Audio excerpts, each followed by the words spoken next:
નમસ્તે વિદ્યાર્થી મિત્રો, જેમ શિક્ષણ સંકુલની યુટ્યુબ ચેનલમાં હું પંચાલ નિકિતા તમારું સ્વાગત કરું છું. કેમ છો બધા? મજામાં ને? વ્યવસ્થિત વાંચો છો ને બધા ઘરે? ચલો હવે આજે આપણે જોઈએ ચેપ્ટર 3 ભારતમાં રાષ્ટ્રવાદ. આ ચેપ્ટરના અગાઉ આપણે 3 વિડીયો લેક્ચર જોયા છે, જેમાં રાષ્ટ્રવાદની ભાવના પેદા કરનારા પરિબળો વિશે આપણે પ્રથમ તો એક જોયું. ત્યારબાદ હિન્દી રાષ્ટ્રીય મહાસભા, તેની સ્થાપના તેમજ તેની પ્રથમ તબક્કાની કામગીરી, મહાસભાની ભાગલા પાડો અને રાજ કરો, બંગાળાના ભાગલા વિશે બીજો ટોપિકમાં જોયું. ત્રીજામાં સ્વદેશી આંદોલન, રાષ્ટ્રીય શિક્ષણ, જહાલવાદનો ઉદય, જહાલવાદી નેતાઓ વિશે પણ આપણે પરિચય મેળવ્યો. ત્યારબાદ મુસ્લિમ લીગની સ્થાપના વિશે પણ આપણે જોયું હતું. તમારા પાઠ્યપુસ્તકમાં પેજ નંબર 20, જેમાં આ પેજ ઉપર તમને આજનો ભણેલો ટોપિક અત્યારે જોવા મળશે, હોમ રૂલ આંદોલન, જે આજે આપણે શરૂઆત કરીએ છીએ. જો તમને વિડીયોમાં ક્યાંય સારી રીતે ના જોઈ શકાતું હોય તો તમે પાઠ્યપુસ્તક પણ સાથે રાખી શકો છો. તો હવે આપણે શરૂઆત કરીએ હોમ રૂલ આંદોલન 1916માં. એપ્રિલ 1916 એટલે કે એપ્રિલ માસમાં 1916માં બાળ ગંગાધર ટિળકે ઇન્ડિયન હોમ રૂલ લીગની સ્થાપના કરી હતી. શેની? તો બાલ ગંગાધર ટિળક દ્વારા પૂના શહેરમાં ઇન્ડિયન હોમ રૂલ લીગ તેની સ્થાપના થઈ. ટિળકે જાહેર કર્યું હતું કે સ્વરાજ મારો જન્મસિદ્ધ હક છે, તેને હું મેળવીને જ જંપીશ. ટિળકે કેસરી અને મરાઠા જેવા અખબારોમાં લેખો પણ લખ્યા હતા, ભાષણો આપ્યા હતા લોકોને અને લોકમત પણ મેળવ્યો હતો. આ સમય દરમિયાન ટિળકને લોકમાન્ય તરીકે લોકો બિરદાવવા લાવ્યા. એટલે કે બાળ ગંગાધર ટિળકમાંથી તે લોકમાન્ય ટિળક ત્યારે બન્યા. આ સમયગાળા દરમિયાન તેમના એવા કાર્યો હતા કે લોકોમાં માનનીય બની ગયા, એટલે લોકોએ તેમને લોકમાન્ય ઉપનામ આપ્યું અને ત્યારબાદ તેઓ લોકમાન્ય ટિળક તરીકે ઓળખાયા. એની બેસન્ટ, જેનો ફોટો આપણે બાજુમાં જોઈ શકીએ છીએ હાલ, આ એની બેસન્ટે મદ્રાસમાં સપ્ટેમ્બર 1916માં હોમ રૂલ લીગની સ્થાપના કરી. મદ્રાસમાં આ બંને સંસ્થાઓ એટલે કે ઇન્ડિયન હોમ રૂલ લીગ અને હોમ રૂલ લીગ, બંને સંસ્થાઓનો હેતુ બંધારણીય માર્ગે તો હોમ રૂલનો મતલબ થાય જવાબદાર એવું રાજ્યતંત્ર મેળવવાનો હતો. આપણા દેશને જવાબદાર રાજ્યતંત્ર મેળવવાનો. એની બેસન્ટે પણ તેમના સાપ્તાહિક ધી કોમનવેલ અને દૈનિક ન્યૂ ઇન્ડિયામાં તેમણે લેખો છાપ્યા.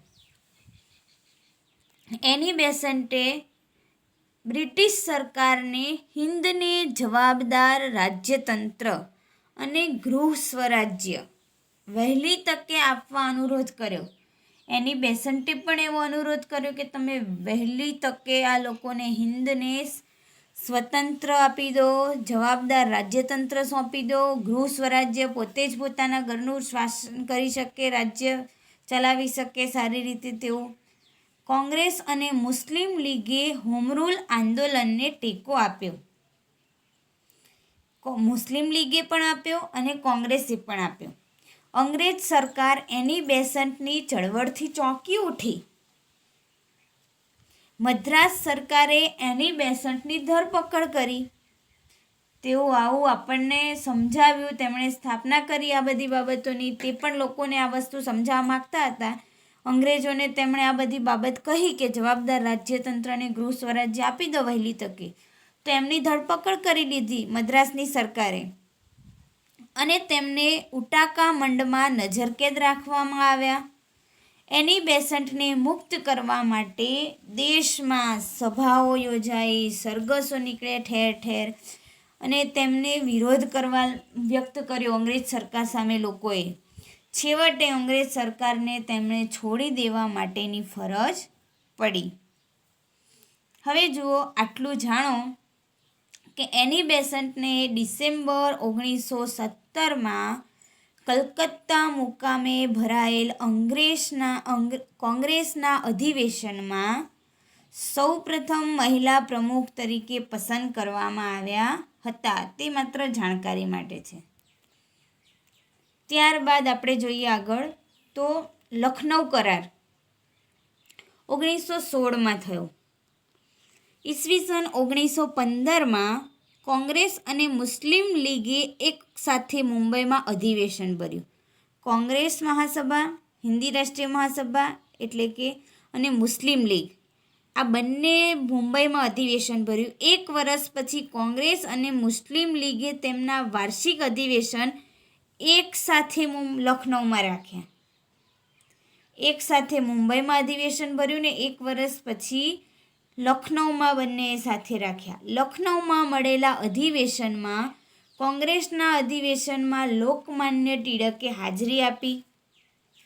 ઈસવીસન 1907માં સુરતમાં કોંગ્રેસ અધિવેશનમાં મવાડવાદી તથા જહાલવાદી, યાદ છે ને ગયા વિડીયોમાં આપણે ભણ્યા હતા મવાડવાદી નેતાઓ કોણ હતા અને કેવા હતા, તેમજ જહાલવાદી પણ. તો આ બંને જૂથ અલગ પડ્યા, હવે એક થઈ ગયા. કેમ કે બંને જૂથોના વિચારો તો સરખા હતા, દેશને આઝાદ અપાવી, પણ એક નરમ વલણવાળા હતા જ્યારે બીજા ઉગ્ર વલણવાળા હતા. તો આ અધિવેશનમાં બંને નેતાઓ એક થઈ ગયા અને કોંગ્રેસ અને મુસ્લિમ લીગના નેતાઓએ ઈસવીસન 1916માં લખનૌ મુકામે આ જે સમજૂતી હતી તેનો કરાર કર્યો અને એ કરાર લખનૌ કરાર તરીકે જાણીતો થયો. આ કરારથી કોંગ્રેસ અને મુસ્લિમ લીગે રાજકીય પક્ષો તરીકે રાષ્ટ્રના હિતને મહત્ત્વ આપ્યું. ભલે બંને અલગ અલગ રાજકીય પક્ષો હતા, પરંતુ બંનેનો મુખ્ય ધ્યેય તો દેશનો વિકાસ અને દેશનું મહત્ત્વ જ હતું. તેથી સ્વરાજ્યની લડતને મજબૂત બળ મળ્યું. સ્વરાજ માટેની લડતને વધુ મજબૂતાઈ મળી ગઈ. ત્યારબાદ હવે આપણે આગળનો ટોપિક જોઈએ, સુભાષચંદ્ર બોઝ અને આઝાદ હિન્દ ફૌજ. સુભાષચંદ્ર બોઝ વિશેનો પરિચય અહીં આપેલો છે, તેમના વિશેની વાત છે. તો સુભાષચંદ્ર બોઝ એ દેશ માટે એક મહાન એવા નેતા હતા કે જેમને વર્ષો સુધી આપણો દેશ યાદ કરે છે અને કરશે, કેમ કે તેવા મહાન એવા એમના કાર્યો હતા. સુભાષચંદ્ર બોઝનો જન્મ 23મી જાન્યુઆરી 1897ના રોજ ઓડિશાના કટક મુકામે થયો હતો. 23મી જાન્યુઆરી 1897ના રોજ ઓડિશાના કટક મુકામે તેમનો જન્મ થયો હતો. તેમની માતાનું નામ પ્રભાવતી હતું અને પિતાનું નામ જાનકીનાથ બોઝ હતું. નાનપણથી જ તેઓ તીવ્ર બુદ્ધિ પ્રતિભા ધરાવતા હતા. એટલે કે સુભાષચંદ્ર બોઝ નાનપણથી જ બુદ્ધિશાળી હતા, તીવ્ર પ્રતિભા બુદ્ધિશાળી.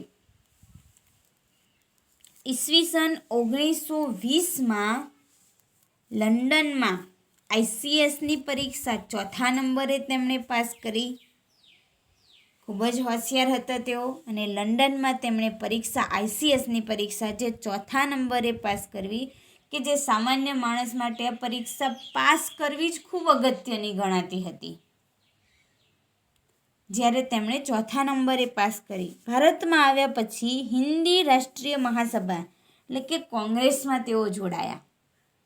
સુભાષચંદ્ર બોઝ દેશની સ્વતંત્રતાની ચળવળોમાં એમણે ભાગ લીધો. 11 વખત રાજકીય કેદી તરીકે પકડાયા. 1 વખત, 2 વખત, 3 વખત તો નહીં, પરંતુ 11 વખત રાજકીય કેદી તરીકે રાજકીય બાબતે દેશ માટે કોઈ કાર્ય કરતા હોય ને અંગ્રેજ સરકારે પકડી લીધા. એવી રીતે 11 વખત અંગ્રેજોના હાથે પકડાયા.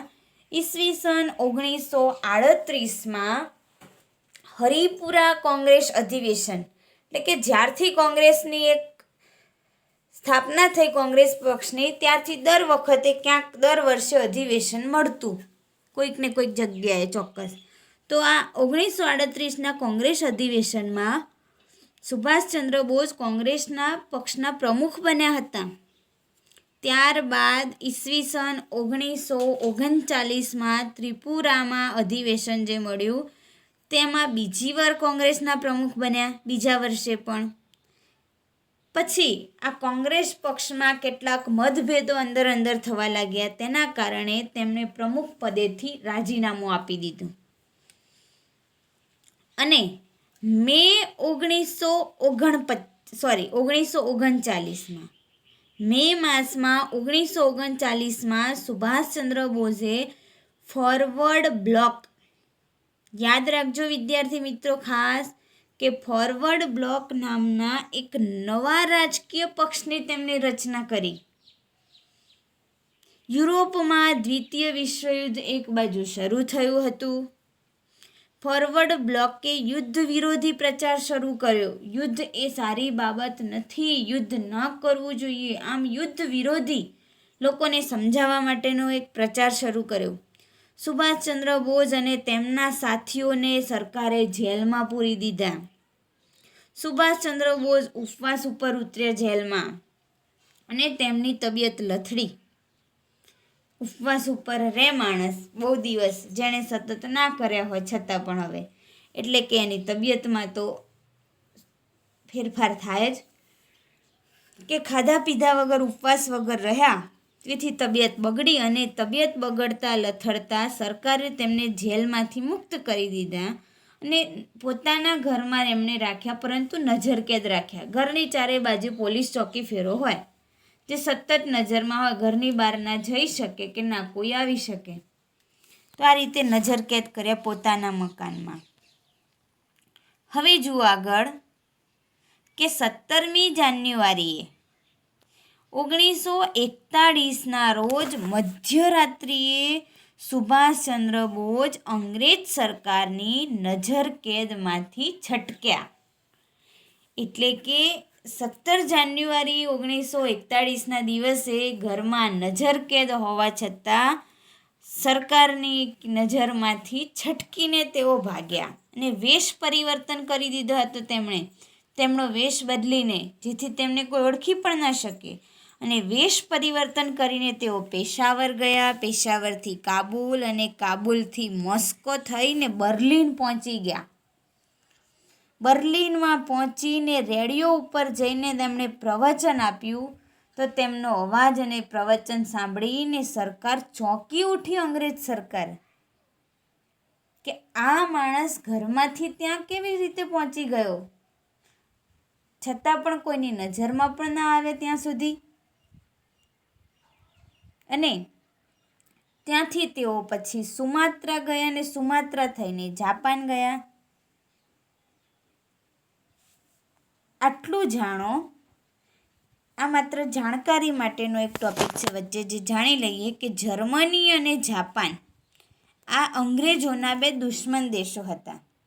હવે જો આપણે આગળ જોયું કે સુભાષચંદ્ર બોઝ કયા દેશમાં ગયા, છેલ્લે જાપાનમાં ગયા.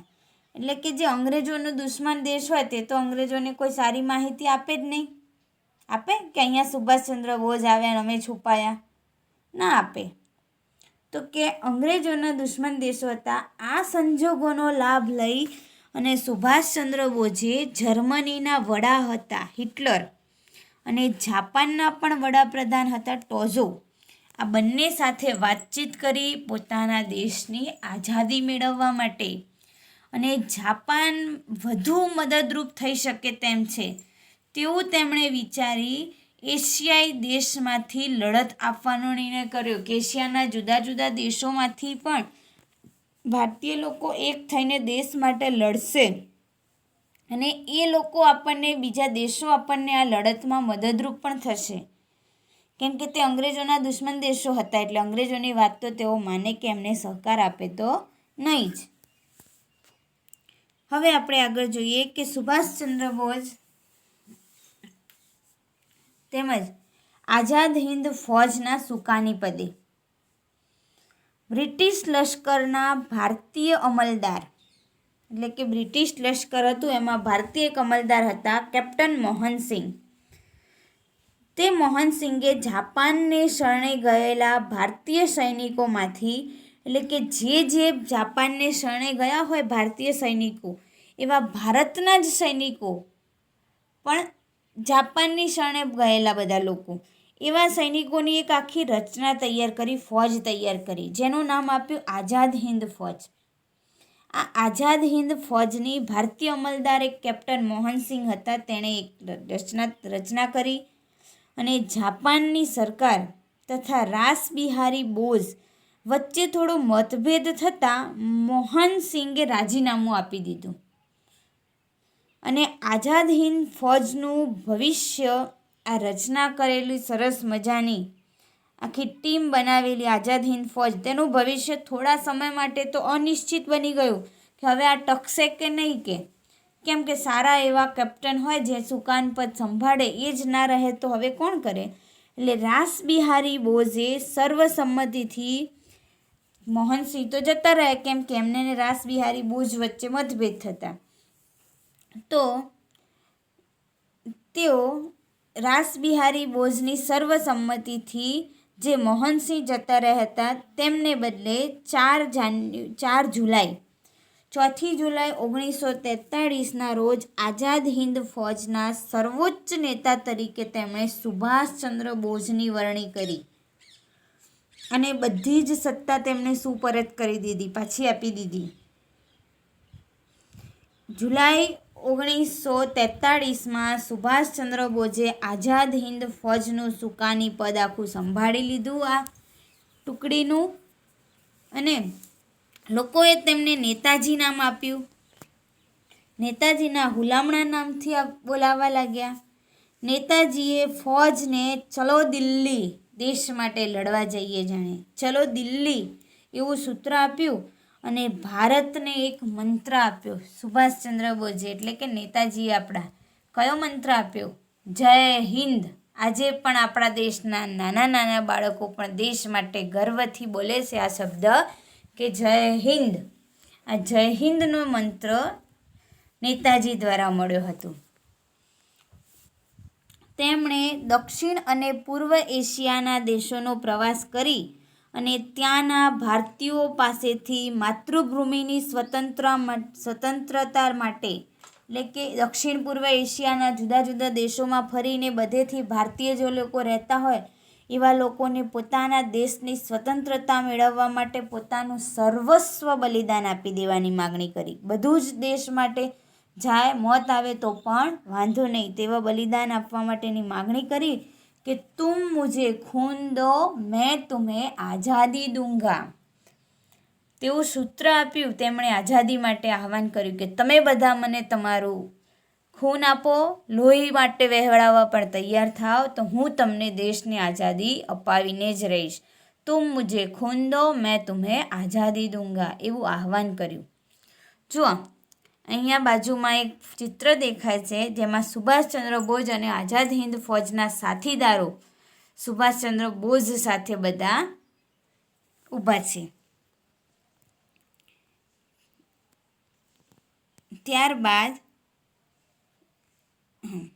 કામચલાઉ સરકાર, એટલે કે ઓક્ટોબર 1943માં સુભાષચંદ્ર બોઝે સિંગાપુરમાં કામચલાઉ સરકાર, એટલે કે એક આરઝી હકુમતે આઝાદ હિંદ તેની સ્થાપના કરી.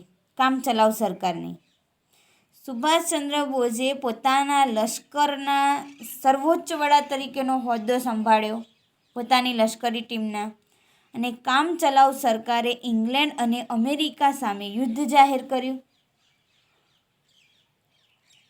હવે જોઈએ આઝાદ હિંદ ફૌજની કામગીરી.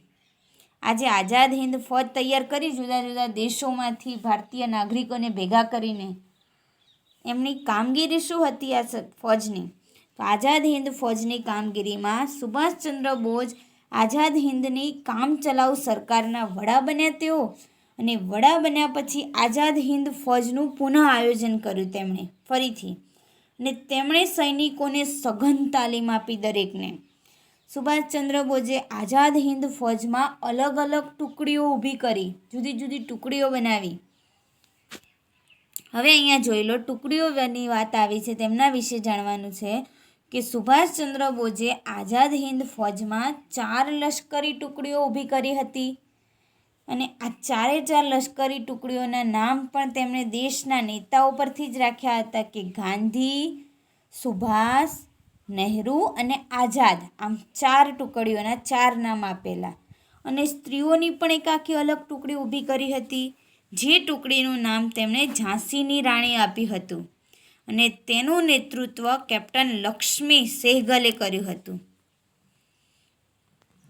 આઝાદ હિન્દ ફૌજે ભારતની પૂર્વ સરહદે આરાકાન અને ઇમ્ફાલ વિભાગમાં કેટલાક વિજયો મેળવ્યા.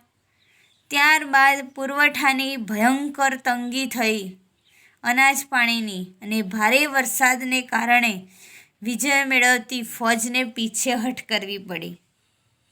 કેમ કે બધા જ કાર્યો કરી શકે, પરંતુ ખાવા પીવાની પણ વ્યવસ્થા તો જોઈએ ને. જાપાન ઉપર અમેરિકા દ્વારા અણુબોમ્બ ફેંકાયા એક બાજુ, કેમ કે આમને જાપાનની સરકાર જ મદદ કરવાની હતી સુભાષચંદ્ર બોઝને. તો આ જાપાન ઉપર અણુબોમ્બ ફેંકાયા એટલે જાપાન હારી ગયું. યુદ્ધની પરિસ્થિતિ દેશમાં બદલાઈ ગઈ, અને હવે વિશ્વમાં પણ યુદ્ધની પરિસ્થિતિ બદલાઈ ગઈ નહીં. આઝાદ હિન્દ ફૌજનું હવે ભવિષ્ય રહ્યું નહીં. ચારે તરફ હજારો સૈનિકોની ખુમારી થઈ, અને 25,000 જેટલા સૈનિકો કેદ પકડાયા. નેતાજીએ પ્રતિજ્ઞા કરી હતી કે હું ગુલામ હિન્દુસ્તાનમાં પગ મૂકીશ નહીં. તેમણે એવી પ્રતિજ્ઞા લીધી હતી કે હું ભારતમાં નહીં, ગુલામ હિન્દુસ્તાનમાં, કેમ કે હિન્દુસ્તાન અત્યારે કેવો દેશ હતો તે સમયે? ગુલામ હતો અંગ્રેજોનું. તો કે આ ગુલામ હિન્દુસ્તાનમાં હું પગ મૂકીશ નહીં. નેતાજી રંગૂન ગયા. રંગૂનથી બેંગકોક છોડી અને વિમાન માર્ગે તેઓ પછી આગળ વધ્યા, અને જાપાનની સરકારે એકવાર એવી જાહેરાત કરી હતી કે 18મી ઓગસ્ટ 1945ના રોજ ફોર્માસાના તાઇપેન નામના વિમાની મથકેથી વિમાન ઉપડ્યું હતું, જે વિમાનમાં નેતાજી સુભાષચંદ્ર બોઝ બેઠા હતા. અને એ વિમાન ઉપડતાની સાથે તરત જ તેને આગ લાગી, અને એવી આગ લાગી કે આગમાં નેતાજી સખત દાઝ્યા, અને તેના કારણે તેમનું અવસાન થયું એવું કહેવાય છે. બાકી આ બાબત ચોક્કસ સાબિત થયેલી તો નથી જ. એટલે ખરેખર તેઓ આ રીતે મૃત્યુ પામ્યા કે કોઈ કાવતરાથી તેમણે મારી નાખવામાં આવ્યા, તે બાબત હજુ સ્પષ્ટ થઈ શકી નથી. તો વિદ્યાર્થી મિત્રો, આજે આપણો આ સરસ મજાનો દેશની રાષ્ટ્રીય ચળવળ માટેનો પાઠ અહીં પૂર્ણ થાય છે. હવે આ પાઠનું સ્વાધ્યાય જ્યારે વિડીયો લેક્ચર જે દિવસે પૂર્ણ થાય ત્યારે તમને છેલ્લે રિવિઝન માટે તેમજ મુદ્દાઓ મોઢે કરવા માટેનું કહેવામાં આવે છે. હવે આજે આ પાઠનું સ્વાધ્યાય કમ્પ્લીટલી તમારે સુંદર અને સારા અક્ષરે નોટબુકમાં લખવાનું છે, અને લખી અને તેનું સ્વાધ્યાય મોઢે કરવાનું રહેશે. Thank you.